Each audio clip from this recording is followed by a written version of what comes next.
Hello, back again. This is Word of Info, and we're with you until 5 o'clock. So stay with us with Dr. Amr Mabrouk, Professor Plastic Surgery at Ain Shams University, Dua Muhammad at the controls, I'm Niglaء Nagib, and we're with you until 5 o'clock. So stay with us. This is Word of Info.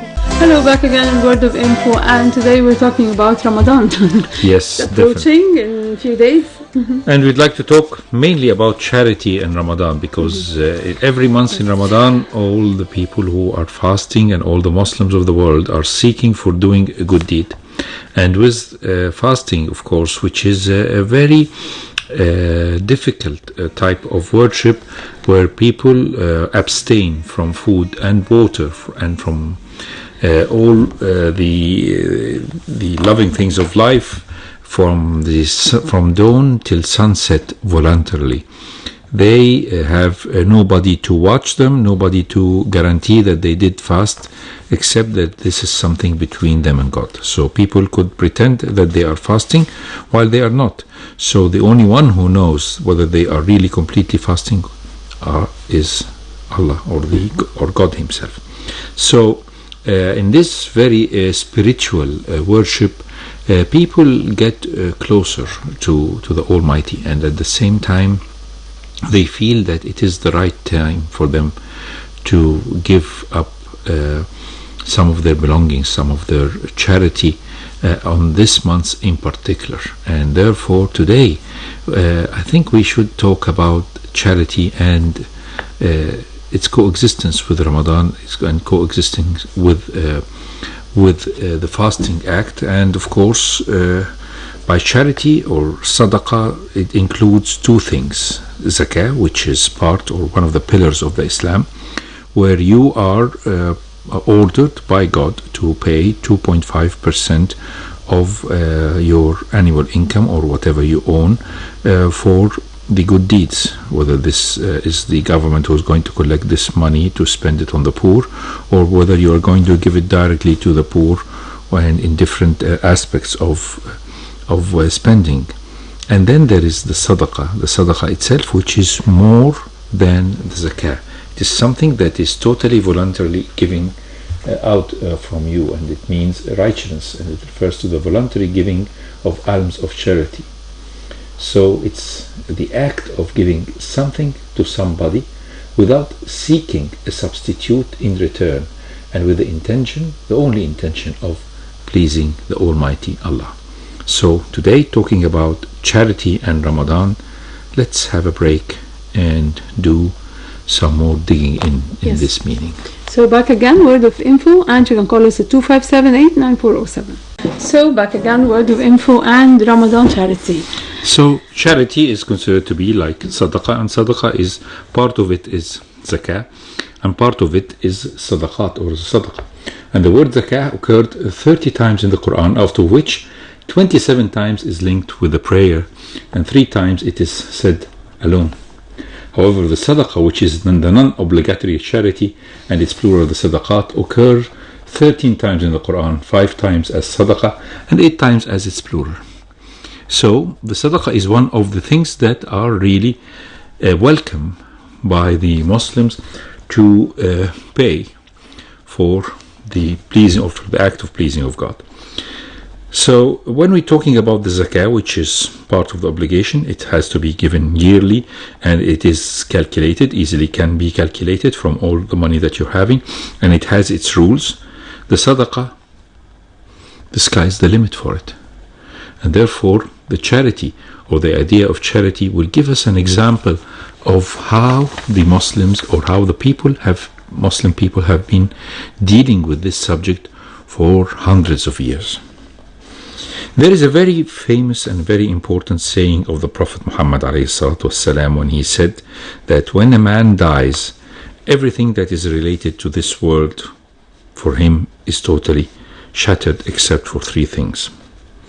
The first thing is a son who is worshipping God, asking forgiveness for his parent or his father, this man. The second point is a science or a book that he has written, or a work of education that he has established. And of course the charity that he has left. And for their from this point onwards, a lot of Muslims knew that they have the 5 pillars of Islam done through their lifetime. But if they ask from God to be immortal or stay forever, or stay forever in a better condition, or have more higher status in heaven, then they have only one thing to do, is to continue with the good work and the good deed. And from there on, there was the endowments. And from this point onwards, we can say, or we can see how it was possible for somebody at the times of the Prophet Muhammad ﷺ, when there was a famous well that is giving in water, and there was a man who was selling this water for the people, and it was a very beautiful water to taste.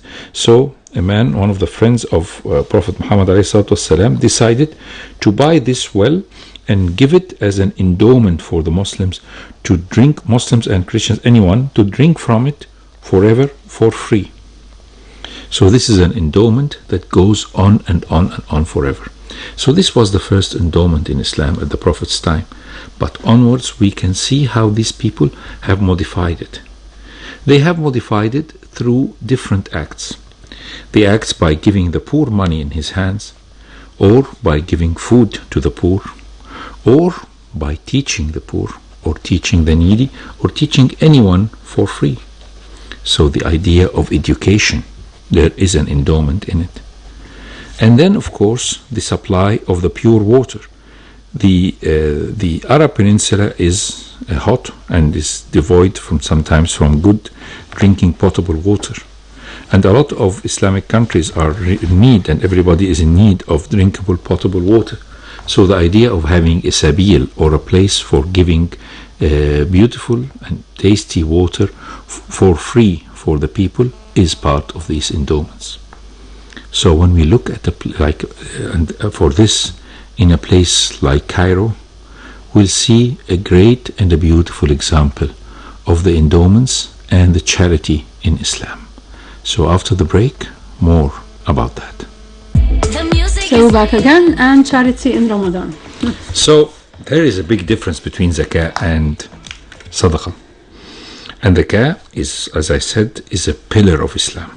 You cannot be a good Muslim, you cannot be a real Muslim if you don't do the zakah. If you deny the zakah, then you are not a Muslim.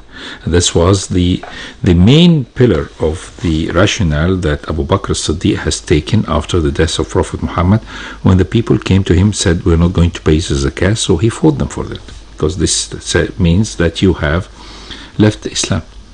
And zakah has a certain amount, and this amount is that you are going to pay usually every year, and it is very important for you to pay in order to help the society to survive, and to help the poor and the needy of the people to survive. While the sadaqah is, the sky is the limit for it.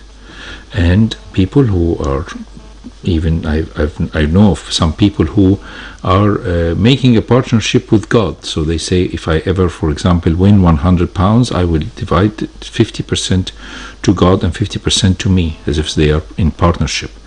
And this means that 50% of their earnings, or of what they earn, they are dedicating it for the different aspects of sadaqah. And this is, of course, is part of its extremes. But in that, people can compete. So the idea of which started with the sadaqah and with the endowments that happened during the Prophet's time, when Osman decided that he's going to buy this well and he's going to give it up for charity, for good, for delivering water for free for the people. And the way this water is still going there in Medina, and it is for free. And the idea of building a mosque, or building a school, or building a hospital, or building a sabil. So in this competitive way of helping to upgrade the society and paying the debts of the people who are in debt, or freeing the slaves, or giving up money for the poor, or helping the orphans, all these types of giving up money for a good deed, they don't ask for anything in return, has its own etiquette. And its etiquette is that it should be from the one's legitimate possessions and properties. You're not going to give sadaqah from the property of the government or from the property of your friend. And sadaqah is better to offer in secret, and it should not be accompanied by the person reproaching the person and who is giving the sadaqah and saying to him, you know what, I've given you some money. Or it should be out of pure, always it has to be out of pure intentions for God, and should be from the positions that you really love. So it was very well known for that Aisha, the wife of Prophet Muhammad ﷺ, used to put even some of her favorite perfume on the coins that she was distributing and say, this money is going to the needy and therefore it's going to Allah, so I'm going to give a gift for Allah from the best thing that I really love and like. So the idea of giving a thing for you from charity is very very important to mend and to fix the society as a whole. Then we come to the beautiful months of Ramadan, where people feel, because of the fact that they have a lot of time to do their own meditation. When you are fasting, you are counting the minutes and the hours until the sunset, and you are feeling by time very depleted from the water, from the food, and really feeling exhausted. And that particular time you really feel a lot of thoughts going to you. And the idea of fasting is not just the idea to feel the requirements and the needs of the poor, as some philosophers with short-sightedness would say. We are fasting so that we feel the need of how the people are feeling the poverty or the less of the food. No, it's a self-training. It's a very high level of meditation, discipline, and self-control. Nobody is watching you. Nobody knows whether you are drinking or eating or not. So the whole idea is self-control. And in self-control, you begin to meditate more, and you feel like giving up some of as you have given up food and water, maybe you can give up part of the money that you own or some of the things that you love, just to present happiness to your fellow human beings. And this was the whole idea of the endowments, as I was saying. When we go through the streets of Cairo, we are going to see examples of these endowments, which are still surviving up till now, and some of them are, luckily enough, still functioning. And perhaps one of the most effective places, or most elaborate places that I really love to visit and see, is the complex of Qalawun. Qalawun was a Mamluk, and he was one of the Salih Nigmuddin Mamluks. He was put to the throne in 1382 after the death and the disappearance of one of Zahir Baber's sons, and the other one was his son-in-law, and Qalawun was able to take up the throne for himself. So what Qalawun did was to build a very special complex in Mu'izz al-Din La Street, just in front of Salih Nigmuddin Ayyub, his master mausoleum and mosque. And what did he build over there? He built a mosque. He built a mausoleum. Well, this is very egocentric, yes. But he built a school, and he built a sabil. A sabil is a place for giving water for free for the people who are passing by the street. In the hot weather of Cairo, to find potable water in a place that is almost 2 kilometers or 3 kilometers away from the Nile, this is something to cherish. And he has built a hospital. A real hospital that has been working efficiently since the year 1282. And yes, this hospital has been working up till now. Now it is an ophthalmological hospital, but at that time it was a general hospital. It was a place that people are giving proper treatment for free. And this treatment was given for all types of people. There was no racial discrimination. There was no religious discrimination. People were allowed in, and they were treated handsomely, and they were given the proper medication according to that time and the prescriptions of the physicians at that time. Musicians were used to come and play music for entertaining of these patients. And food was served in 3 meals, that sometimes people would prefer to stay in the hospital than go home. So the motto was given, or the rule was made, that if any patient would every patient will be given a chicken every day at lunchtime. The moment he eats this chicken, then he is well and done, and he has to leave the hospital. Well, of course, this was a measure to make sure that the people are really got well in the hospital, but this is another measure of how Qalawun has decided to build the hospital as a state of art. And the hospital has been working and serving from this time onwards.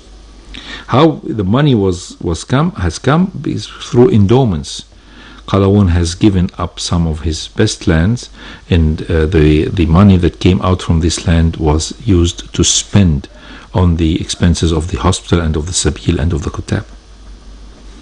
We have other examples of this huge hospital, like the hospital of Al-Mu'ayyad Sheikh, a king or a sultan who came almost 130 years after, in the early 15th century, after Qalawun, and he built a beautiful hospital that has been reconstructed by the work of the Ministry of Antiquity recently. So it was not only Qalawun, it was not only Mu'ayyad Sheikh, but other hospitals were built and other schools were built. When the Ottomans came to Egypt, and unfortunately Egypt was denied the status of being a base of a kingdom and a sultanate, yet still some people who were well off were able to build smaller scale charity places, like Sabil Kutab, like the Sabil Kutab of Abdurrahman Kutkhuda, which is built in the 17th century. We can see how these, or the 16th century, we can see how Sabil and the Kutab is built. The Sabil is the place on the ground floor which has in the water, and the Kutab is the small balcony upstairs where principles of education, of reading and writing and mathematics is given for youngsters, helping them to pave their own way in the world with a good arm of education. So the idea of giving endowments for continuous spending on hospitals and on schools, and this gives us an example of how people spent their money asking for charity or for sadaqah, because they have spent this money during their lifetime. The first type of money, which is the zakah, they paid the 2.5% every year. But the charity is something more on a more grand scale, with more dedication of money, and it is much larger than the scale of the 2.5%. As I told you, that some of the business people, or some of the people I really know personally, are entering into a partnership with God, giving up 50% of their income for God, for God's sake only. So when we talk about this way of endowments and charity, we don't miss this has been going on up till very day of today. When we speak about the 19th century, when Muhammad Ali's dynasty, there were two Sabil Kutabs of two of his sons who died in his battles, and one of them died from natural reasons, another died in Sudan. There is a Sabil Kutab for them. And we have to talk and give a mention to a hospital that is so dear to a lot of Egyptians, and very, very special place for me in particular, because this is the Demirdash Hospital, which acted as the nucleus for Ain Shams University Medical School. The Demirdash Basha was a very rich man who lived in the early 20th century, and he decided to dedicate a very big piece of land to build in a hospital, and it's written on the hospital milestone, a very important sentence, that this hospital has been made and built to present free medication and treatment for all people, with no racial discrimination or no religious discrimination or no sex discrimination. Everyone is allowed to take a fair and a proper chance of treatment. And for this, Demirdash Basha has given up a very handsome amount of money. beside the piece of land to build the hospital. 40,000 or 40,000 Egyptian pounds at that time, which were very expensive, were paid for the buildings, and 60,000 Egyptian pounds were paid for the spending. And he has given up a lot of pieces of his own lands, fertile lands, to spend on this huge place. And from this nucleus, it was built around it the hospitals of Ain Shams University, and which are almost now 3,500 beds, with a lot of big number of staff who have got their education, and their the people who got treatment and management in this, and served the whole community of Egypt since 1932 onwards. Still, this service is going on, and it has never stopped for a single hour, day or night, since 1932. The Merdash Basha was not the only one in the 20th century who has given up all his time and money and effort for building this free hospital. Another man by the name of Sayyid Galal, who has a very humble origins. When he became rich, he built a hospital which is so huge that is now part of the hospitals of Al-Azhar University. And Sayyid Galal has helped to build this beautiful hospital, which is still functioning ever since the 30s and the 40s, giving a very distinguished type of management and service, free service for the poor. Other hospitals, including Shukri Hospital, which was also built by the Shukri family in Manshit al-Bakri, and now it is the Manshit al-Bakri Hospital, which is part of the Ministry of Health Hospitals.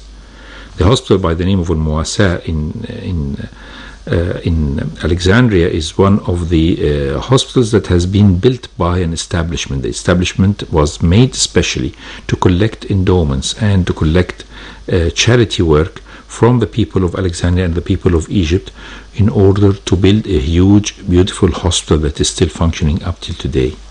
The hospital was the great work of Mr. Fahmi Abdel Majid, who was the father of Asmat Abdel Majid, the Minister of Foreign Service, and later on the Secretary of the Arab League. So when we talk about charity, charity about hospitals will take a long time and discussion about how free hospitals were made in Egypt to serve the poor and to serve the impoverished and present very distinguished service through the donations and the sadaqat and the charity of the Egyptians of that time. And so when a lot of hospitals are asking for their share of charity, I really do understand, because it's very expensive to get enough money for the charity projects that are in need to present such a distinguished service for free. When you see the Cairo University or the Al-Mas Hospital or the Ain Shams University hospitals or the Cancer Institute, all these hospitals are part of a huge mega project, of a huge charity project presenting the service for the free. So charity in Islam and charity for building hospitals is one of the great pillars of charity or sadaqat that helped to shape and to improve the health of human beings through the years and centuries. And after the break, we'll talk about charity and education. So back again, word of info, and you can call us at 257-89407. So back again, word of info and Ramadan charity. So when we talk about charity, as we have talked about charity in health, we have to talk about one of the very important aspects that some people are neglecting, which is the role of charity in education. As I talked before about how the education has taken a whole brunt of charity, using the saying of the Prophet Muhammad ﷺ, in that the relation between a human being and his life on earth ends with his death, except for somebody who's praying for him, a son who's praying for asking forgiveness from God for his father, and science that is going on, and the good deed. So the good deed, we have spoken about the sabil, we have spoken about the hospital, but when we talk especially about the science, not everybody is a scientist who is able to write a book that people would benefit from. But the idea of building a school will spread education, and that's why the Sabil Kuttab idea has been propagating enormously in Islamic states and in countries like Egypt, for all the places of Cairo and Upper Egypt. Sometimes you can find the Sabil Kuttabs and the ideas of Sabil Kuttab. And this can really be applied on the idea of education all over the world. When we talk about huge universities in the world, they are built mainly as non-profit organizations, where people are spending a big sum of money, donating this money for giving a free liberal education, or an education that is just cost benefit, which there is no profit for this university from this education. An example of these universities is the university like University of Harvard or Yale, or all these universities which are built on endowments. And a university like Harvard has $500 billion budget or funds and assets. So when we talk about Egypt in particular, we have to give a mention to two very basic places where education started. Al-Azhar University started in the beginning as a Shiite mosque that was made as a sort of university for teaching Shiite sect of Islam. And this was during the Fatimid period.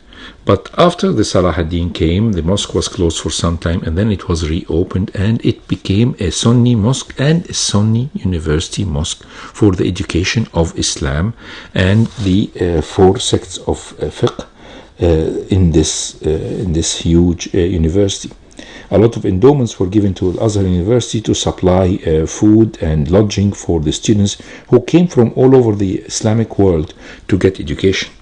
We have to understand that the main source of the Renaissance of Egypt, of Muhammad Ali's time, when Muhammad Ali came to Egypt and decided to build an empire, he decided that he's going to use the Egyptians to build the pillars of this empire.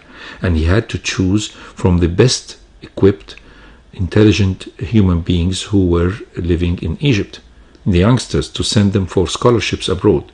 And who did he send? He went to Al-Azhar University and got from there, after thorough examinations and after thorough testing, the people or the pupils with the highest IQ, and sent them for education abroad. Rafa' Tahtawi, who was definitely one of the brightest scholars, was sent as an imam. He was not sent as a student of this expedition or this scholarship. And yet people went there and learned and educated. So the investment in education, in paying the education fees for students who are in need, but students who are definitely in need of education and who are sharp enough and intelligent enough to make use of this education, is really an important aspect of charity. We have seen in the early 20th century a great example of that. Princess Fatma Ismail, the daughter of Khedive Ismail, who had her money sent back to her. You know, of course, that Ismail was bankrupt and he was sent to exile and all of his money was confiscated. So when Fatma Ismail, the daughter of Khedive Ismail, was able to receive her money back and later on reinstituted to her, she didn't use the money to build palaces or whatever. She has donated part of her fertile land to build the Egyptian university. We have to know that in the year 1882, with the invasion of British forces to Egypt, there was a man whose name is Cromer. And Cromer, who was later instituted as Lord Cromer, was the representative and was the High Commissioner of Britain in Egypt. And this gentleman in particular was the one who was controlling and governing Egypt from 1882 till 1908, when he left, or 1907. And when we talk about Cromer, we have to emphasize an important point. In order for Egypt to pay its debts, he decided that he is going to reduce the expenditure of all aspects of Egypt. And he has cut mainly the spending and the funding for education. He has closed down all the high schools, the engineering, the medicine, and all the schools of Egypt that were built by Muhammad Ali were shut down mercilessly by Cromer. And not only that, but when he allowed the medical school of Egypt to reopen he decided that these Egyptians don't deserve to give a bachelor degree. So famous physicians who have built the modern Egyptian medicine, and by them I mean Ali Pasha Ibrahim and Nagib Pasha Mahfouz, when they graduated from the class of 1901 and 1902 respectively, simply got the degree of an assistant physician, not a physician. So this was the work of Cromer. So when Fatma Ismail decided that she is going to build a university, she was doing a great patriotic deed, using all her money for charity reason in order to approach and to present this for the Almighty God. She presented not only the land or the money, but even her jewels, her precious jewels, she decided to dedicate for this important cause of building the Egyptian university, which later on was called Fuad al-Awwal or Fuad the First, and then later on deserved and got the name, with all due respect, Cairo University. So the Cairo University, or the great pillar and lighthouse of civilization in Egypt, was built by charity money that was donated by a fully enlightened lady, she and the rest of her family and acquaintance, who paid for this beautiful structure. When Ali Pasha Ibrahim, who I talked about, was the first Egyptian dean of the Faculty of Medicine after the occupation, we know that the faculty was reopened again and was become part of the Cairo University, and Ali Pasha Ibrahim deserved and got the rank of a full professor. And by time, he has gained the confidence of everyone of Egypt as a very well-known and renowned surgeon. Ali Pasha Ibrahim was not a normal surgeon, or not a humble surgeon, or a very efficient surgeon who had a lot of humbleness in himself and modesty, but he was also a great patriotic person. And he was a great collector, for example, of carpets, and all this big collection of carpets, which were very expensive, he decided to dedicate to his country, Egypt, which are part of the collection now of the Islamic Museum of Art. But Ali Pasha Ibrahim has done something which is so great. He knew quite well that Qasr al-Aini Medical Hospital needs more renovation and needs more place, and he was trying to build a modern hospital. At that time, Muhammad Ali Tawfiq, Prince Muhammad Ali Tawfiq, has built his beautiful palace that we all know, which is in the Manial Palace, one of the most beautiful palaces in Egypt, that has a huge botanical garden that is full of different types of plants and plantations that are really very attractive. And King Fuad felt jealous of this beautiful building and beautiful palace, and he has purchased the land opposite to Manial Palace, or Muhammad Ali's palace, Muhammad Ali Tawfiq Palace, and decided that he's going to build a beautiful palace that he's going to dedicate to his son Farouk in front of Muhammad Ali Tawfiq Palace. And Professor Ali Pasha Ibrahim, who was the Dean of the Faculty of Medicine, went to the king, who he already has gained his confidence as his personal physician, and told him, why not, instead of building a palace in front of Muhammad Ali Tawfiq, build a palace in heaven from your charity? Why don't you give this land and let's build in it the new Qasr al-Aini Medical Hospital, which helped to save the lives and gave the education of thousands of Egyptians ever since Ali Pasha Ibrahim was able to convince the king at that time to use this piece of land and to use the money to build the new Qasr al-Aini hospital, which of course now is very old because it was built in the 30s. So when we're talking about charity, we have to give a mention not just to the people who are taking a part or using their money to build these schools, but also the people who are motivating the people around them to build these pillars of education. So when we're talking about charity in Ramadan, we have a lot of aspects and prospects to talk about after the break. Back again, word of info, and you can call us at 2578-9407. So back again, word of info. So we're talking about charity in Islam. People would always ask themselves in charity in Ramadan, so if I don't have the money, if I don't have the effort, so I have no place in charity in Ramadan. Actually, this is totally wrong. People usually in Ramadan are hypoglycemic and dehydrated, and sometimes they really lose their temper. And part of the charity is to have a smile on your face. Smiling is sadaqah. Smiling in the faces of others is sadaqah. Giving kind words is sadaqah and is charity. And guiding people with a smile. Because sometimes when you're praying in a mosque, somebody will approach you and say to you, you're not praying right, or you're not praying wrong, or whatever.